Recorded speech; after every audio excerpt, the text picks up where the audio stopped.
नमस्कार, पूर्णाई किचन आणि व्लॉग्समध्ये तुम्हा सर्वांचं खूप खूप मनापासून स्वागत आहे। तर मैत्रिणींनो, आज आपण मस्तपैकी साबुदाण्याची खिचडी बनवणार आहोत।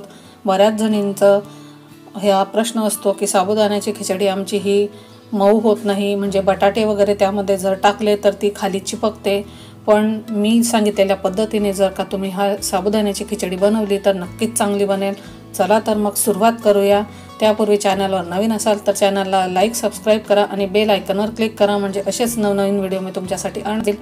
तर इथे बघा, मी इथे 2 वाट्या साबुदाणा हा भिजवून घेतलेला होता। तर साबुदाणा भिजवताना नेहमी लक्षात ठेवा, आधी अर्धा तास पाण्यात ठेवा, नंतर त्यातलं पाणी चाळणीमध्ये टाकून घ्यायचे साबुदाणे, त्यातलं सगळं पाणी निघून जातं आणि 4 ते 5 तास राहू द्यायचे।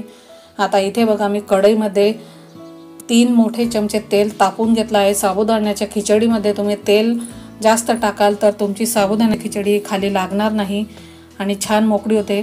तर त्यामध्ये मी तेल टाकून मिरच्या टाकून घेतलेल्या त्या इकडे बघा, मी बटाट्यांचे अगदी बारीक तुकडे केलेले आहेत। 2 मीडियम साईजचे बटाटे मी इथे बारीक कापून घेतलेले होते। हिरव्या मिरच्या ह्या तिखट आहेत त्यामुळे मी 3च टाकलेल्या होत्या। आता मिरच्या व्यवस्थित परतून झाल्यानंतर त्यामध्ये मी बटाटे टाकून घेतलेले आहेत। जर का तुम्ही उपवासाला जिरं खात असाल तर त्यामध्ये तुम्ही ते टाकू शकतात। आम्ही खात नाही म्हणून मी ते टाकलं नाही।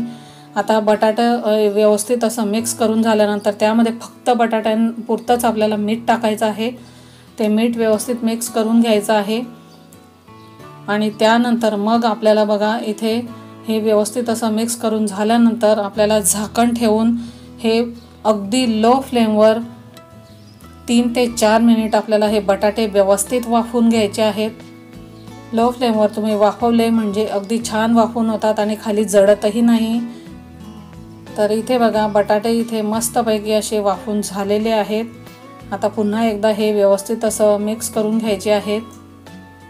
हे बघा, अशा पद्धतीने जर का तुम्ही मस्तपैकी बटाटे वाफवून घेतले आधी तर तुमचे ते साबुदाण्यांना चिकटत नाही आणि खाली कढईला देखील लागत नाही। आता यामध्ये भिजवलेला साबुदाणा आपल्याला टाकून घ्यायचा आहे।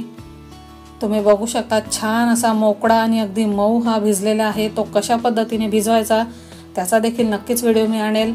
माझ्याने तो स्किप झाला म्हणून मी ते तुम्हाला दाखवू शकले नाही। आता हा साबुदाणा आधी मिक्स करून घ्यायचा आहे आणि लक्षात ठेवा, साबुदाण्याची खिचडी बनवताना तुम्ही शेंगदाण्यांचं जे कूट असतं ते अगदी जाडसर करायचं आहे। तर इथे बघा, मी शेंगदाणे भाजून त्याचं जाडसर अशी भरड म्हणजे कूट करून घेतलेलं होतं।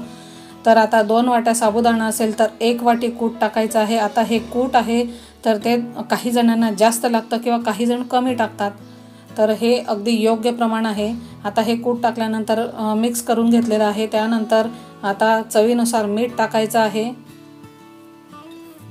मीठ टाकून झाल्यानंतर पुन्हा आपण आता हे मस्तपैकी परतून घेणार आहोत। व्यवस्थित असं परतून झाल्यानंतर मग आपण त्याला देखील झाकण ठेवून वाफवून घेणार आहोत।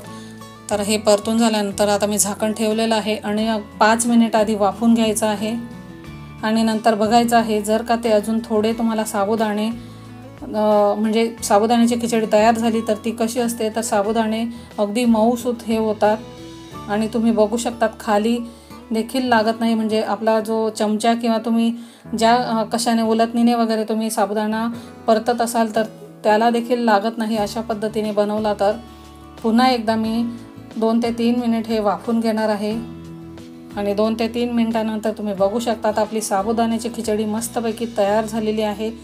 नक्कीच अशा पद्धतीने तुम्ही देखील साबुदाण्याची खिचडी तयार करून बघा, खूपच छान होते तयार आणि चवीला देखील छान लागते। फक्त तुम्ही जिरं खात असाल तर त्यामध्ये तुम्ही टाकू शकतात। आता मस्तपैकी गरमागरम अशी साबुदाण्याची खिचडी आम्ही सर्व करणार आहोत आणि खाणार आहोत। तर नक्की ट्राय करून बघा आणि कमेंटमध्ये कळवायला विसरू नका। चला तर मग पुन्हा भेटू अशाच एका नवीन व्हिडिओसह।